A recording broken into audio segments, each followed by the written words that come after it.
I am Jeffrey Biladwin in the Roman campaign from the stainless steel titanium mode for Medieval 2 Total War Kingdoms. Our patriarch is touring Cappadocia. Constantinos Angelos, who was in Iconium, has attacked some rebels under a Turkish commander. The rebels are mostly Greek, they're here. They have some archers who are now being round down by the bodyguard of Constantinos Angelos. We also have some Akrite border guards, mounted border guards, and the enemy also has this company of Scutati. Their commander is with his company, and they are moving towards our main force, which is up that hill. We have the javeliners on the other side of this cliff on the right. The enemy also has these archers here at the front.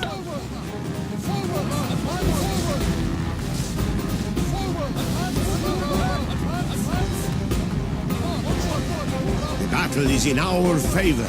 If we remain true and wholehearted, victory will be ours. This cliff is so steep that it's difficult to interact. There are only a couple of passages from one side to the other, and here our general is coming down one of those passages.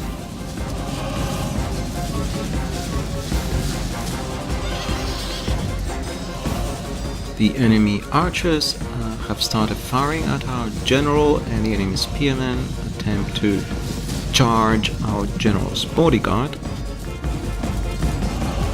In the meantime, the Akrite, the mounted Akrite, are chasing down those routed archers who were on the other side of the cliff. Our general passes by the enemy spearmen. His interest is in charging the Toxote, the archers who are over here. They are now unprotected.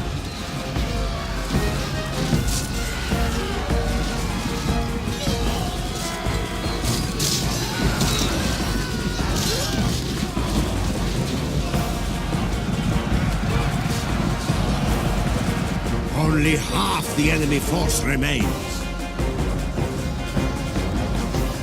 One charge from our general's bodyguard, and they have been mauled. They have just a few men left. The spearmen are coming this way. The spearmen look formidable, but they're actually not all that strong. So our general crosses through the lines of the archers and heads off. The archers have been routed. Our general is making the enemy spearmen to come this way. They've actually managed to kill one of the bodyguards of Constantinos Angelos. Here's our main army on the top of that hill. You could see them earlier from below. Our general is now moving towards our right wing, and our own archers are now within range, and they are preparing to fire. They're approaching Scutati, the rebel Scutati.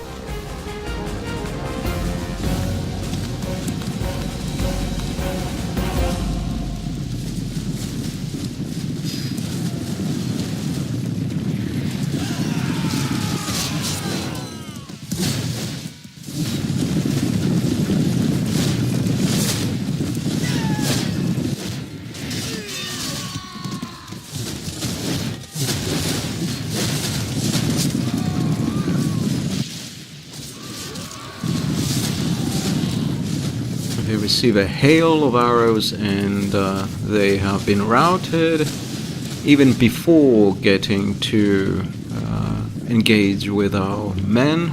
They were also attacked in the rear by these mercenary horse archers, Poles or some similar kind of mercenary Turkish archers.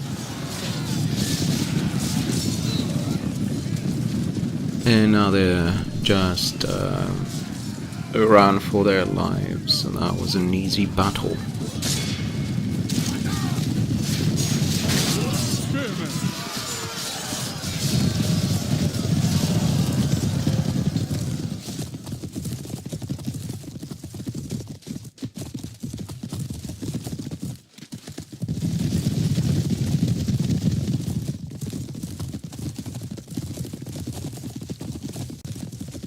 There are still a few enemy soldiers left. They are here. There are some of those Toxote archers, and they are being chased by our horse archers. Many of them are being slain as the horse archers are approaching. Hardly any have been left.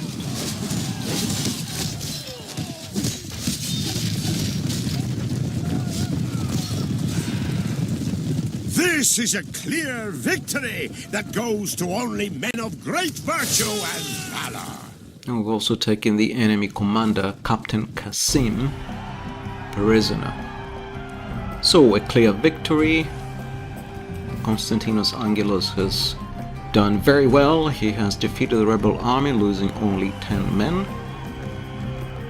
I wonder how we even lost that many.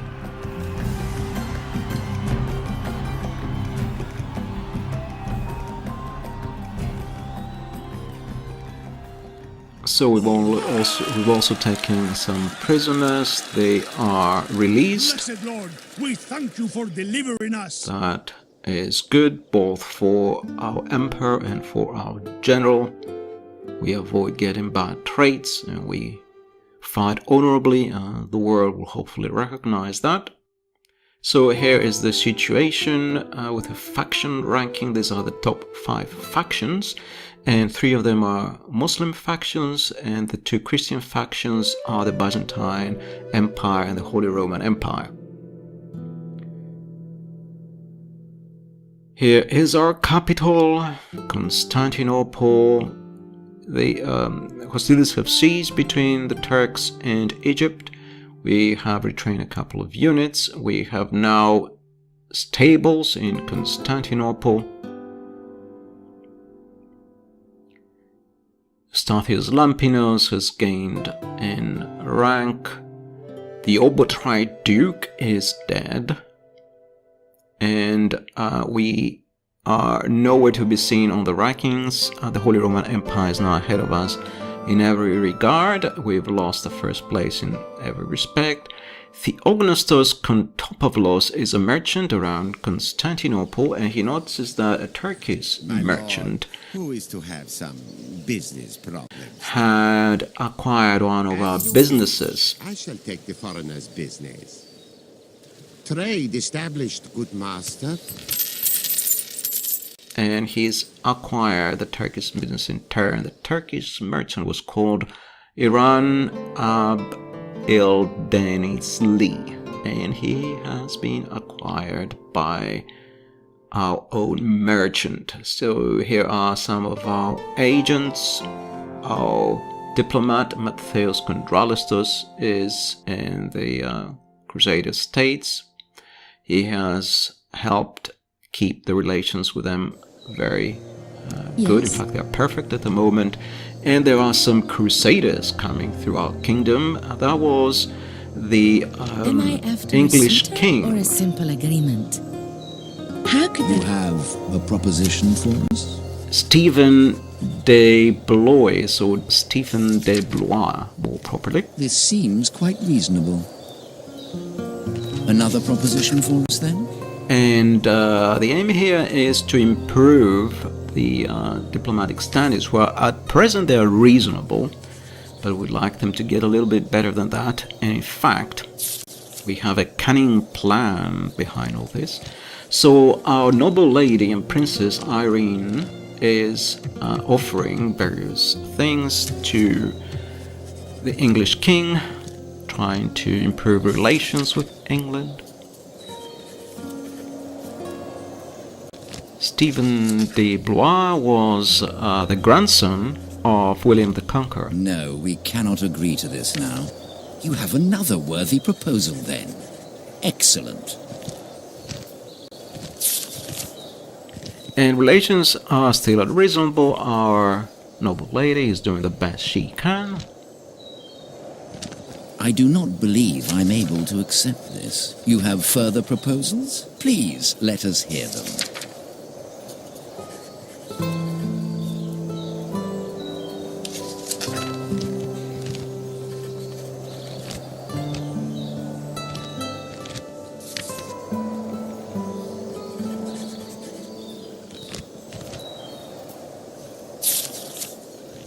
No, we cannot agree to this now. You have another worthy proposal then. Excellent. It's hard work improving diplomatic standings, but our noble lady continues through amicable, good, very good. Right now, relations are outstanding. No, we cannot. You have further proposals? Please, let us hear them. And Irene doesn't give up. She continues with her offers.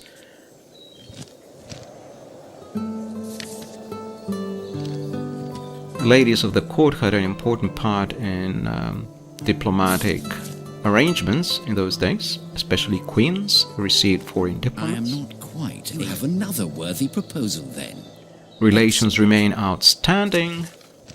Irene continues with her offers, gives money, offers of an alliance, offers I do not believe you have further proposals. Please, military let us hear them. access, and so on, works up slowly towards bigger and bigger, more and more attractive offers.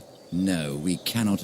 Another proposition. And relations We're are happy to perfect, listen. and now we can put our plan How could we refuse such a generous offer? in action, and that was the You have entire... further proposals? Well, that was the Please, final let us aim. hear And so Irene is now married, presumably, to Henry II, who is the heir of Stephen de Blois, the Prince of England. I do not believe I'm able to another proposition. We're happy to listen. It's good to see you have further proposals. Please let us hear them.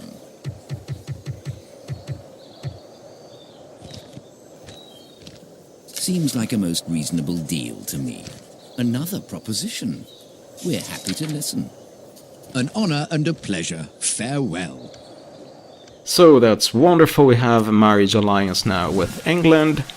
Henry II in actual history had married Ellen of Aquitaine, who was a distant relation of Charlemagne. And so now we can have a look at the wedding. That's wonderful. This is a wonderful cut scene from Creative Assembly.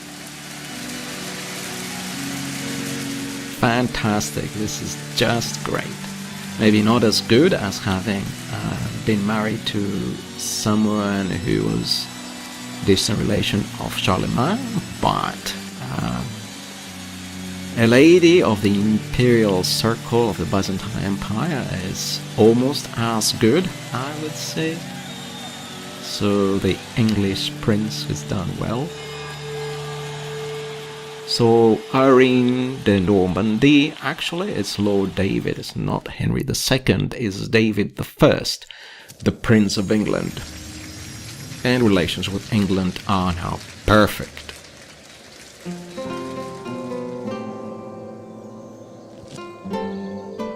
An alliance is announced between the Romans and England.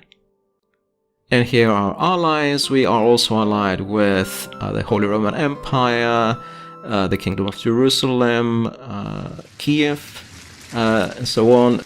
Relations with the Holy Roman Empire are now perfect.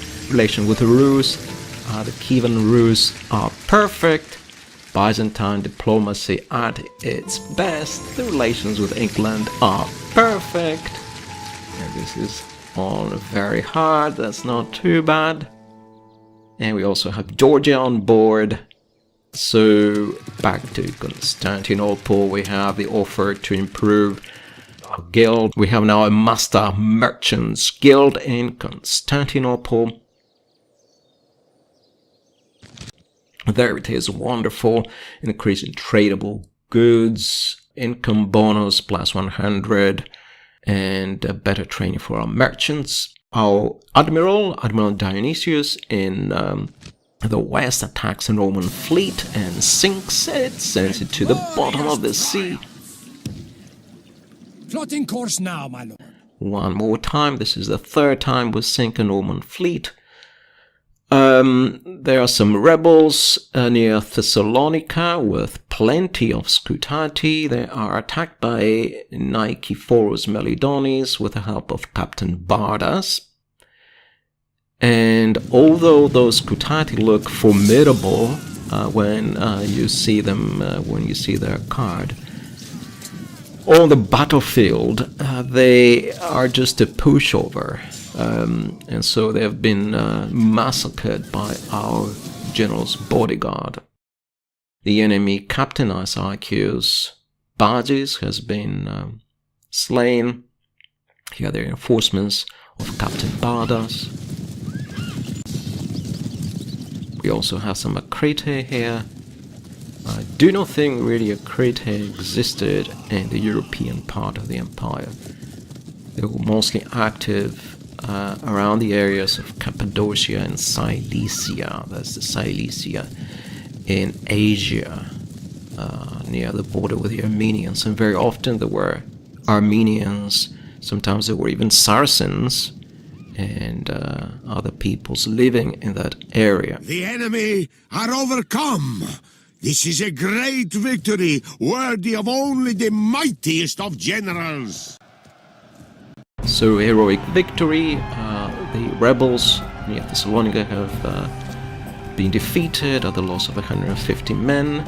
Our young general, Nikephoros Melidonis, is victorious. He has scored his first victory, I believe. Of course, we release the captives.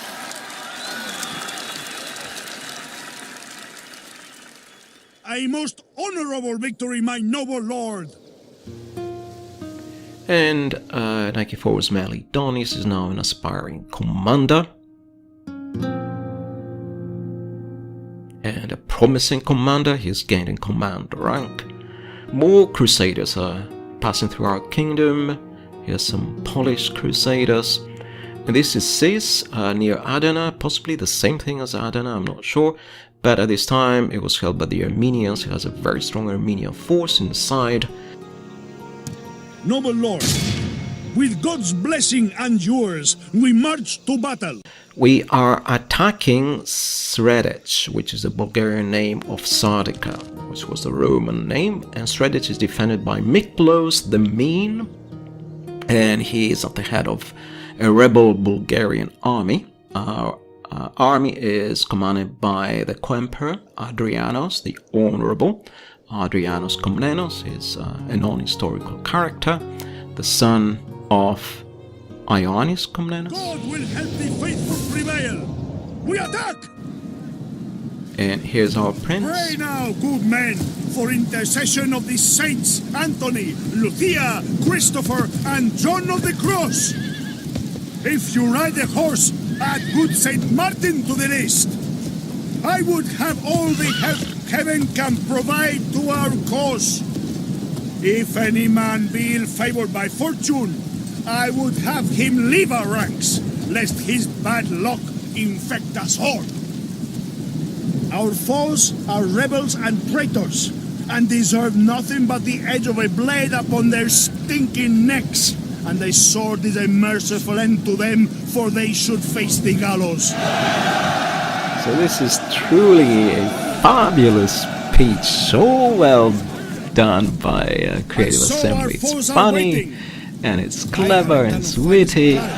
Creative Assembly has done such a good job with speeches. So he wished horsemen also that St. Martin, that he should pray for St. Martin in case there are horsemen. And St. Martin was originally a soldier, a Roman soldier, and he was in the Imperial Horse Guard. So he was a horseman. And so is hoping that all the saints will help, any help he can get of any kind, intercession of the saints or anything at all. He wants it on his side. And he said, if any of you are not favored by fortune, walk out right now. So he wants the help of fortune. So here's the back of our co-emperor with the Byzantine emblem emblazoned on his mantle, and he's wearing a kind of purple. He shouldn't have been wearing purple because he's only the co-emperor. I'm not sure if the co-emperor would have worn purple, actually. Maybe that's historically correct. But somehow I think only the emperor was really wearing purple. And that was more or less the correct type of purple. It would have been slightly more purplish than that, but it's close to what royal purple was like in Byzantine times. It was made from a color extracted from an oyster called porphyra. It is unwise to praise the day before sunset, but our men are winning the battle and forging a worthy victory. And so our cavalry has entered Sardica. Our siege towers have reached the walls. Now the butcher's work begins. And we've reached the town center. Here's our general's bodyguard. And we're struggling to hold onto the gateway. We have some cavalry behind. We got some contistas, some crete in. Mounted a crete, and we now have some of our scrutati inside Sardica.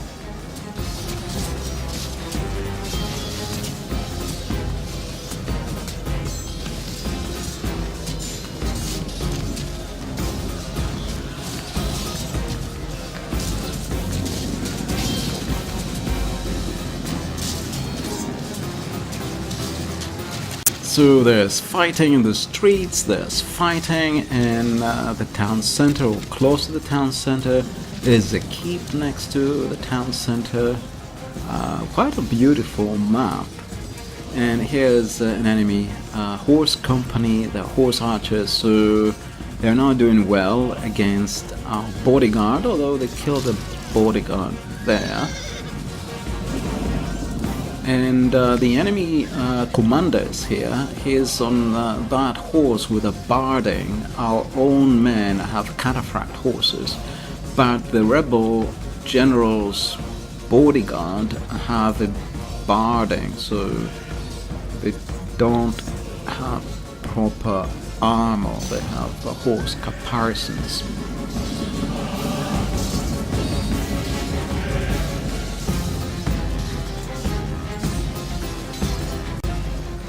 So here's the enemy general's bodyguard. I wonder where the enemy general is. And maybe that's the flag bearer of the enemy general. And we now have some scutati helping us out. We are blessed. The enemy general is dead. We have sent the idiot to hell. And it looks like the enemy general has been slain.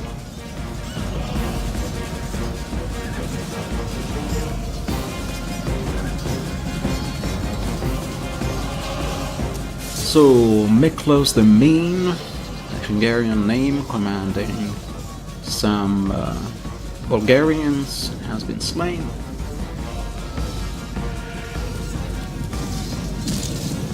So that was a hard-fought battle that ended in victory.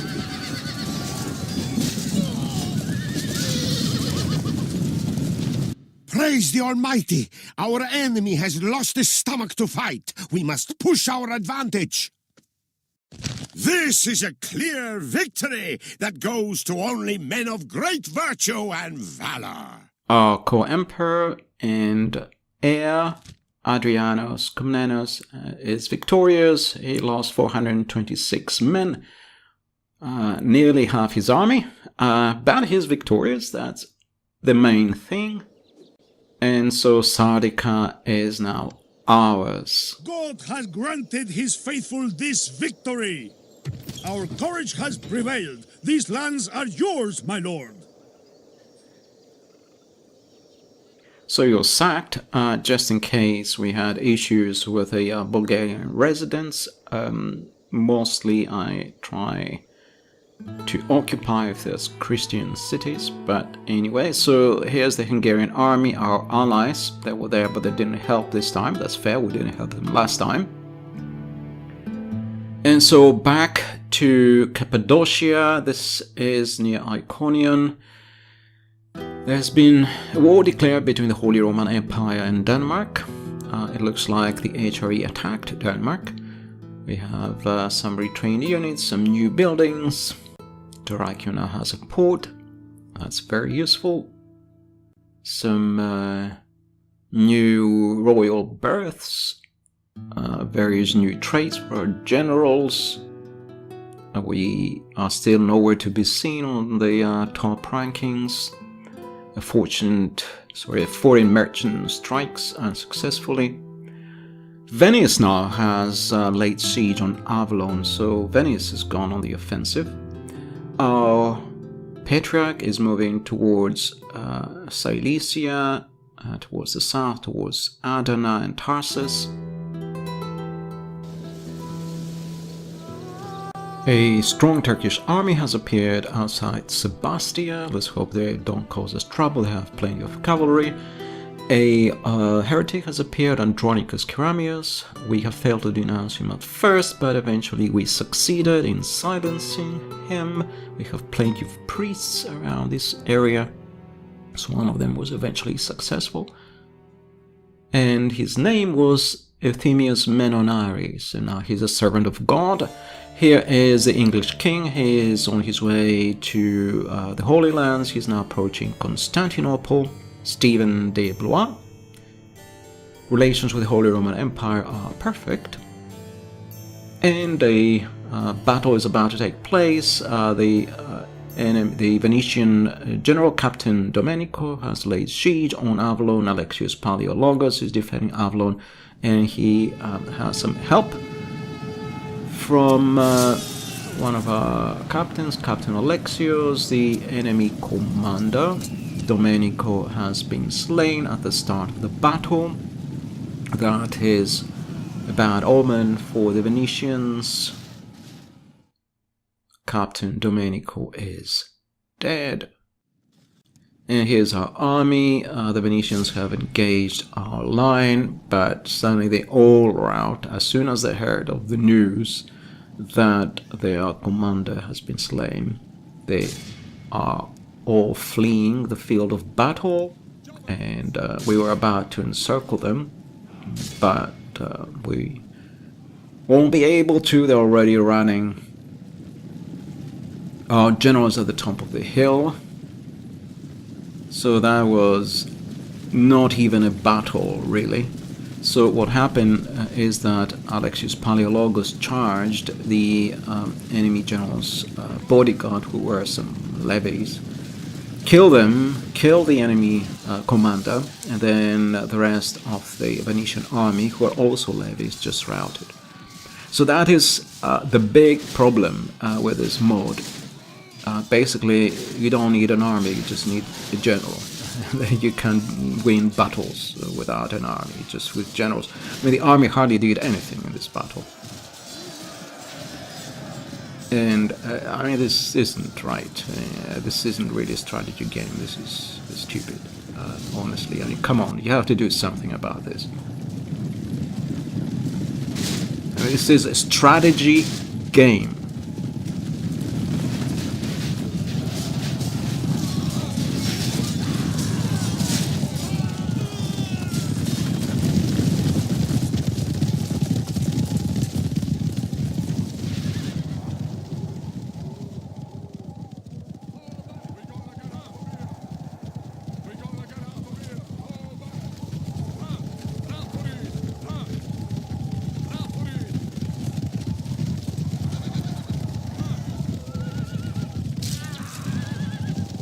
This is a clear victory that goes to only men of great virtue and valor.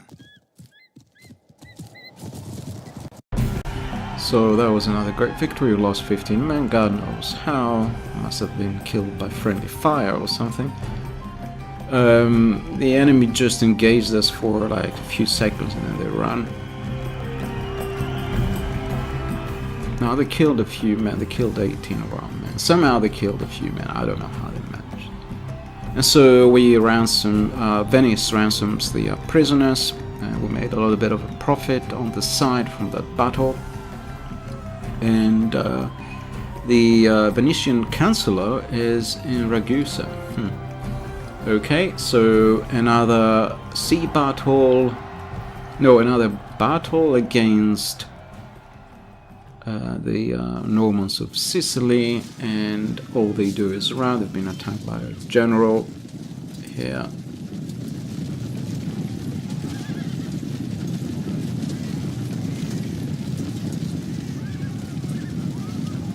And they have been routed.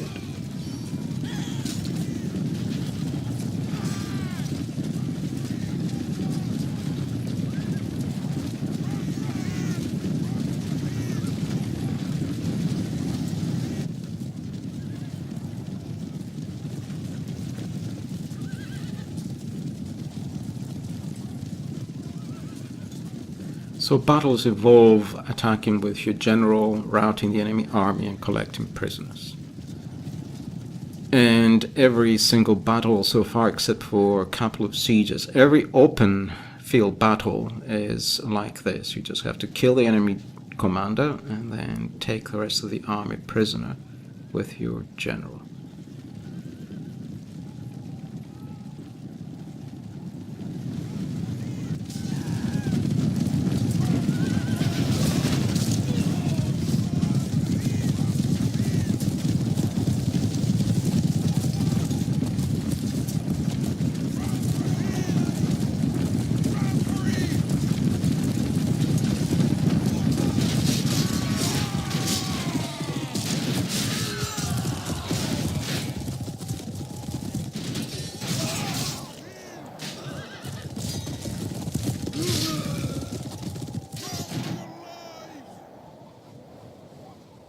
So, a heroic victory.